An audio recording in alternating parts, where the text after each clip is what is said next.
και οι ΑΜΕ και οι υγιείς, ώστε να έχουμε μια υγιέστερη κοινωνία για το μέλλον μας.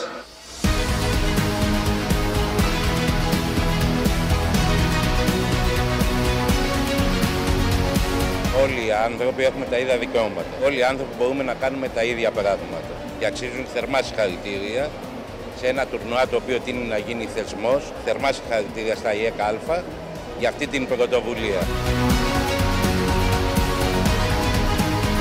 Το χαμόγελό τους είναι ένα μήνυμα αισιοδοξίας για όλους μας, οι οποίοι καταλαβαίνουμε ότι πρέπει να προχωρήσουμε μπροστά σε μια κοινωνία στην οποία είμαστε όλοι διαφορετικοί και είμαστε όλοι ίσοι.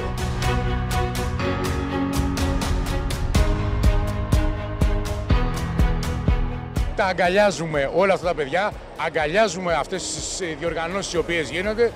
Θερμά συγχαρητήρια στα ΙΕΚΑ που για τέταρτη συνεχόμενη χρονιά πραγματοποιούν αυτό το πολύ ωραίο πρόγραμμα.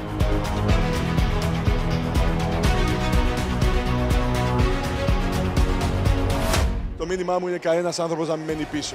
Κανένας άνθρωπος να μην μένει στο σπίτι και να τους θεωρούμε αόρατους. Όλοι αυτοί πρέπει να βγουν έξω προς την κοινωνία, να έχουν πραγματικά ίσα δικαιώματα και αυτό δεν γίνεται μόνο από την πολιτεία. Γίνεται από την καθημερινή συμπεριφορά μας.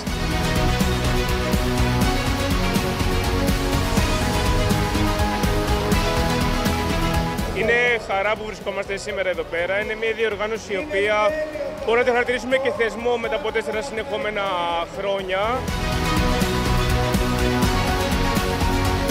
Σκοπός είναι να καταφέρουμε να εντάξουμε τους ανθρώπους αυτών που αντιμετωπίζουν είτε επίκτητες είτε και γενετείς διαταραχές όσο το δυνατόν μέσα στην κοινωνία σε ποσοστό ανεξαρτησίας.